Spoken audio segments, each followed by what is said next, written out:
the internal contradictions of the economic program of Mr. Trump, then you'll see that this is what I've just told you is all over the place. Not just with tariffs, but with deporting immigrants and so on. You know, the secondary consequences here ought to make any rational government stop. And the fact that this government isn't stopping, well, draw the conclusion. Let me try to illustrate the contradictions, internal craziness of what is being proposed. And I'm going to do that in two ways. I'm going to use what we in economics call supply and demand analysis, a very simple-minded approach we teach students as a beginning to understanding economics. And then I'm going to also use the Marxian economics idea of surplus, which gives you insights that the supply and demand apparatus doesn't. Okay, the president says, and has already in the first weeks of his administration, illustrated dramatically that he is going to deport undocumented immigrants, of which the Homeland Security Department of this country says we have somewhere around 12 million, 10 to 15 million, somewhere in there. Okay, let's take a look at what this might mean. Mostly these are undocumented immigrants, are young people of working age. Yes, some of them bring children when they come, but most don't. And some of them bring their elderly, but most don't. These are young men and women who can travel through the desert and take the hardships that are involved in coming here for many. So they arrive here and they take the worst jobs. And by worst jobs, I don't just mean those that are poorly paid, although that's the majority of them. I mean jobs that are dangerous, jobs that are irregular, jobs for employers that are highly unscrupulous much of the time. And the reason they have those jobs is because, unlike a native-born worker, they will never go to the police to complain if they're made to work without protective gear, or they're made to work too many hours, or they're made to work without being given the pay that they were promised when they undertook the job. Employers know that they can get away with this because they've been doing that forever, for time immemorial, which means that the immigrant is particularly profitable as an employee because you can rip them off, basically. And that's one of the reasons that the United States has always welcomed employees, because the employers knew you could do things with them you couldn't otherwise. I could go on. You also cram these people into the worst neighborhoods with the lousiest housing, again, because they cannot and will not complain. They will not demand what is legally available to them for fear that it will blow their cover and they will be hassled by the police. The police don't treat them very well, again, for the same reasons, and so on. So I'm not going to mention what it means to target these people, many of whom have spent years at the bottom of the jobs pyramid in the United States. What it means exactly, ethically or morally, to pick them up off the street, put them in shackles, which is being done now, and dropping them in Mexico or Colombia or wherever you can impose that. There, how this squares with Christian, Jewish, Muslim, or any other religious system I know of, I leave to the mysteries of how human beings are religious. Extraordinary. But I'm not going to focus on that. Here's the supply and demand. You are reducing the supply of labor. You're literally taking people who had offered and delivered labor effort, brains and muscles, 8 hours a day or more, across the United States. Millions of them are being withdrawn from the labor market. So the supply of workers is being cut. You know, if you're going to get rid of 10 million people, it's going to make an impact. On the other hand,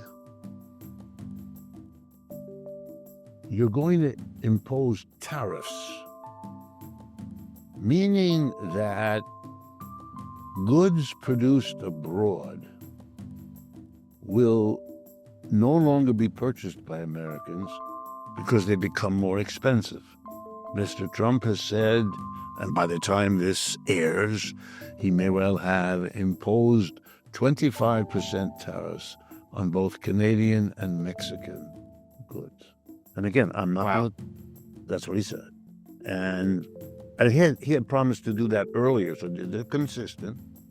That violates the treaties that were initially signed by Mr. Clinton, the NAFTA, and then rewritten and re-signed by Trump himself in his first presidency with a new name. But it's basically a common market between the United States, Canada to the north, Mexico to the south, and it meant that goods could move between them without tax, no tax being applied by any of the three countries to any of the other. He's abrogating that. He's not having a conference to discuss it. He's not having meetings with the leadership to talk. Unilaterally abrogating, which is the politest way you can put this, violating would be another term, this treaty with our two neighbors. Interesting move. Mm-hmm. I'm not going to talk about that. I'm going to assume it goes through in one form or another. The United States is the major market for both of those countries.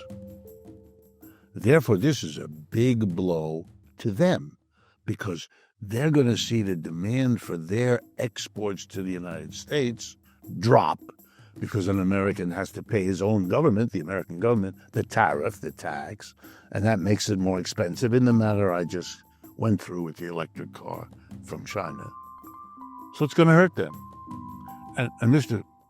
Trump never discusses the hurt done to them, deals with them as if they're bad people, and says this is all done because they allow fentanyl to come through their countries into the United States. Notice, the bad guy is the one who allows the movement, not the country to which the movement is directed, because Americans buy and consume that stuff at a record level. Nope, none of that. Interesting.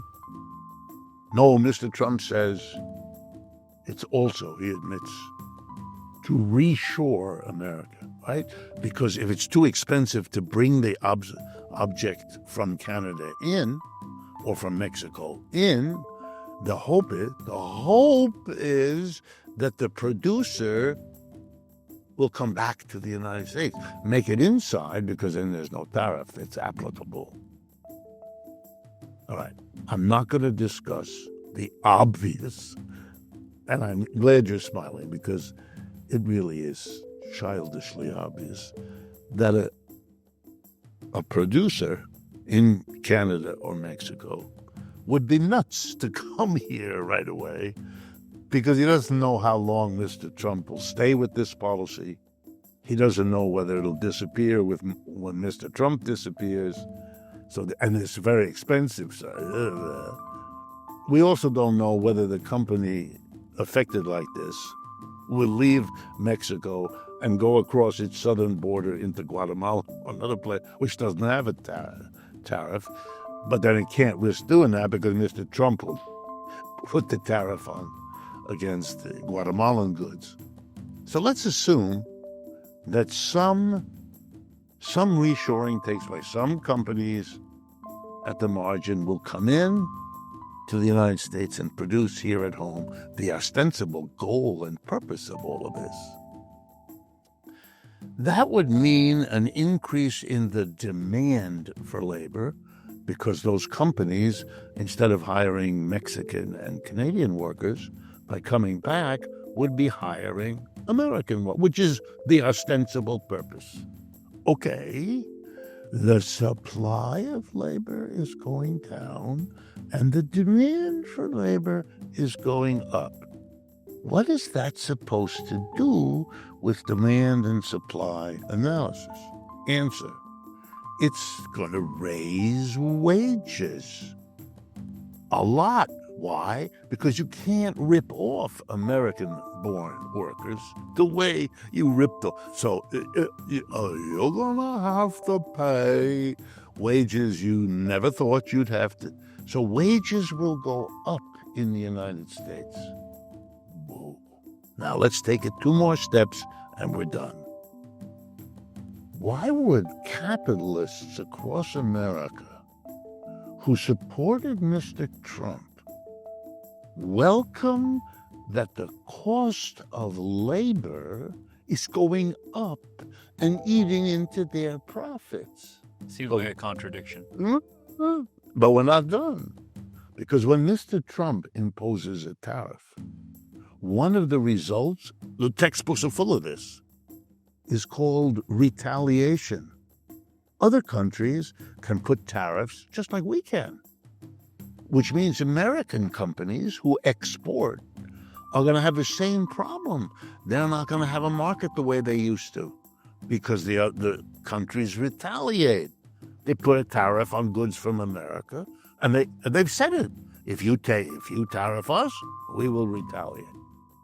So the companies will have higher wages to pay while they can't sell the way they used to. That's a 1-2 punch right in the nose of the employer class. They're the ones who gave him the job. That's not his job in their minds. How's he going to handle what I just described? What? Not only that, but if you put a tariff and the prices go up, what the literature teaches is that the protected companies, the ones who like it that you put a tariffs so your Canadian competitor can't compete with you anymore and your Mexican competitor can't. What you induce the Americans to say, great, I can raise my prices. Because even if I raise them 10%, they've stuck the Canadians with 25% tariff. Everyone's going to have to pay me my 10% more because it's still better than the alternative they can get. You know what that means? You're going to get an inflation. Is it possible that other things, which I don't have the time, but if you want to, we can go there, that other things will neutralize what I just said? That's possible. That's what I meant by a Hail Mary pass. What he's doing is ridiculous economically. And so maybe his rejoinder, or someone who's smarter than him might be able to do, is to say, yes, but if this, and this happen, well, that's possible. It's always possible. But it's not the logical thing to expect. And to expect it from someone who never mentions any of these things, even though, as I hope I've showed you, they're as simple as apple pie.